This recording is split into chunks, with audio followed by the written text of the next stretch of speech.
নমস্কার বন্ধুরা, রুইকার হোম কিচেনে আপনাদেরকে স্বাগত।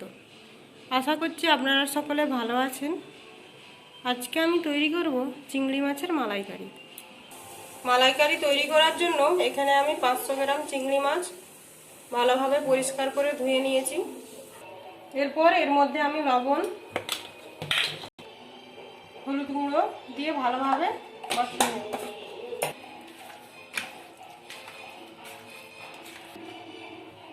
কড়াইতে আমি সরষের তেল বসিয়ে নিয়েছি। সরষের তেল দিয়ে তেলটা আমার গরম হয়ে গেছে, আমি মাছগুলো দিয়ে নিয়েছি।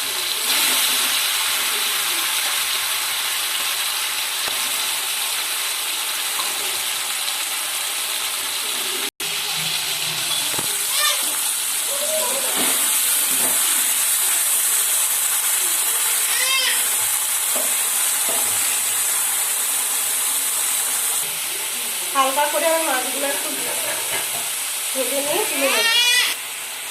মাছগুলো ভাজা হতে থাক, এরপর আমি মশলাটা তৈরি করে নেব। এখানে আমি পেঁয়াজ কুচিয়ে নিয়েছি দেখুন, আর আদা আর রসুন ভালোভাবে পেস্ট করে নেব। মাছগুলো ভালোভাবে ভাজা হয়ে গেছে, এরপর আমি তুলে নিচ্ছি। মাছগুলো তুলে নেওয়ার পর আমি আবারও কড়াইয়ে সরষের তেল দিয়ে নিয়েছি। তেলটা একটু গরম হয়ে আসুক, এর মধ্যে দেব একটা তেজপাতা, আর দিচ্ছি গোটা গরম মশলা, এলাচ, লবঙ্গ, দারচিনি আর একটা শুকনো লঙ্কা। এরপর আমি দেব পেঁয়াজ কুচি।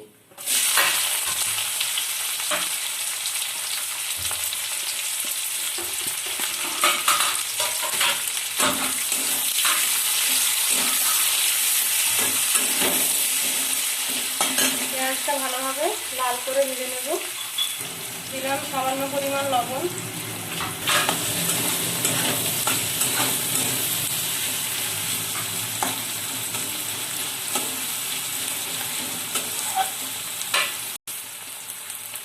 পেঁয়াজটা লাল হয়ে এসেছে। এরপর এর মধ্যে আদা আর রসুন পেস্টটা দিয়ে দেব।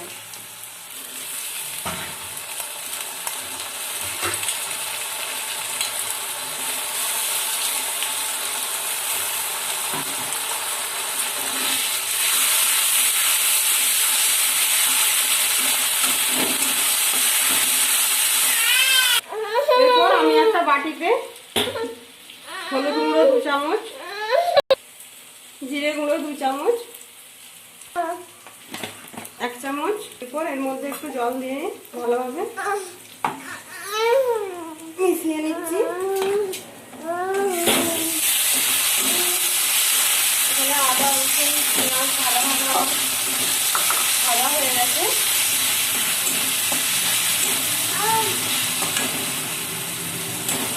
এরপর গুলে রাখা মশলাটা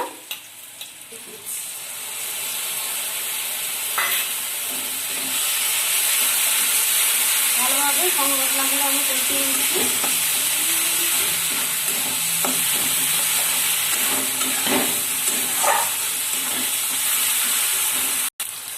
সামান্য একটু জল দিলাম, জল দিয়ে ভালোভাবে।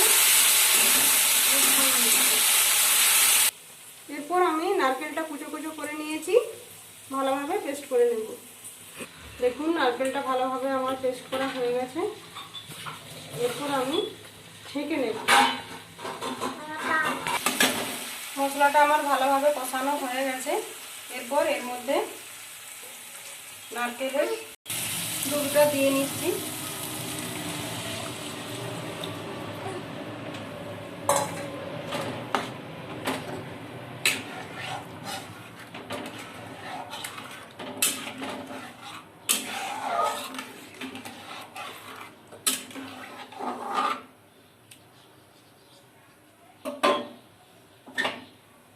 এরপর ফুটে আসার জন্য অপেক্ষা করব। দেখুন ফুটে উঠেছে। এরপর আমি চিংড়ি মাছগুলো দিয়ে নিচ্ছি।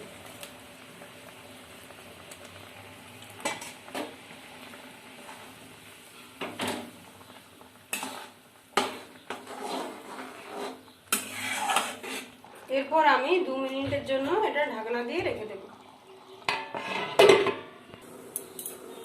2 মিনিট পর আমি ঢাকনা খুলে নিচ্ছি।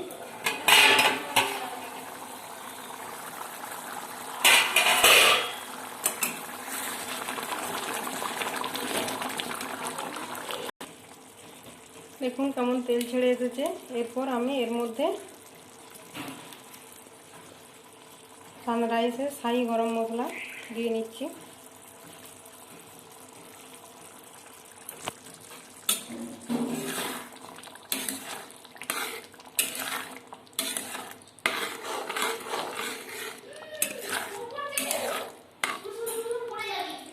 এরপর আমি নামিয়ে নেব। রেডি চিংড়ি মাছের মালাইকারি। যদি রেসিপিটি ভালো লেগে থাকে লাইক, শেয়ার, কমেন্ট এবং সাবস্ক্রাইব করবেন।